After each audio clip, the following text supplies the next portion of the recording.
আজি আপোনালোকে জানে যে মিছন বসুন্ধৰাৰ আবেদনৰ তাৰিখ শেষ হৈছে। আমি এটা প্ৰায় 5 লাখ আবেদন ইতিমধ্যে আমালৈকে আহিছে।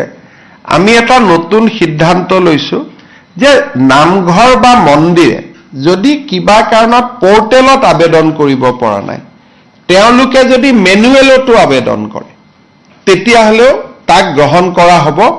আৰু মেনুৱেলত আবেদন দিয়াৰ সময় আমি এই মাহৰ 30 তাৰিখলৈকে আমি বঢ়াই দিছো। অকল ধৰ্মীয় উপাসনাৰ স্থলীসমূহৰ বাবে, স্কুল কলেজৰ বাবে, ৰাজহুৱা অনুষ্ঠানৰ বাবে তেওঁলোকে যিখিনিয়ে পোৰ্টেলে আবেদন কৰিলে ঠিক আছে, কিন্তু যদি কোনোবাই পোৰ্টেলত আবেদন কৰিব পৰা নাই বিভিন্ন অসুবিধাৰ বাবে, তেওঁলোকে মেনুৱেলিও আবেদন কৰিব পাৰিব।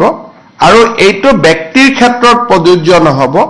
অনলি ৰাজহুৱা অনুষ্ঠান, নামঘৰ, উপাসনাৰ থলী এওঁলোকে এতিয়াৰ পৰা আমাৰ মেনুৱেলিও তেওঁলোকে আবেদন কৰিব পাৰিব। আৰু সেই আবেদনৰ সময় 30 জানুৱাৰীলৈকে থাকিব, যাতে আমাৰ এটা প্ৰচেষ্টা আছে যে নামঘৰসমূহ, মন্দিৰসমূহৰ মাটিবিলাক যাতে এইবাৰ আমি যেনে তেনে এটা ম্যাদীকৰণ কৰিব পাৰোঁ। আজি আপোনালোকে জানে যে মিছন বসুন্ধৰাৰ আবেদনৰ তাৰিখ শেষ হৈছে।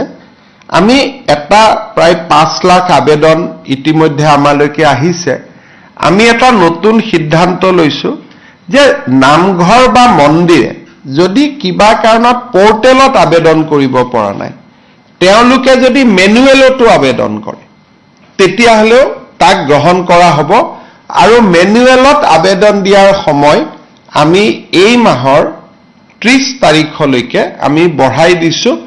অকল ধৰ্মীয় উপাসনাৰ স্থলীসমূহৰ বাবে, স্কুল কলেজৰ বাবে, ৰাজহুৱা অনুষ্ঠানৰ বাবে তেওঁলোকে যিখিনিয়ে পোৰ্টেলে আবেদন কৰিলে ঠিক আছে, কিন্তু যদি কোনোবাই পোৰ্টেলত আবেদন কৰিব পৰা নাই বিভিন্ন অসুবিধাৰ বাবে, তেওঁলোকে মেনুৱেলিও আবেদন কৰিব পাৰিব। আৰু এইটো ব্যক্তিৰ ক্ষেত্ৰত প্ৰযোজ্য নহব।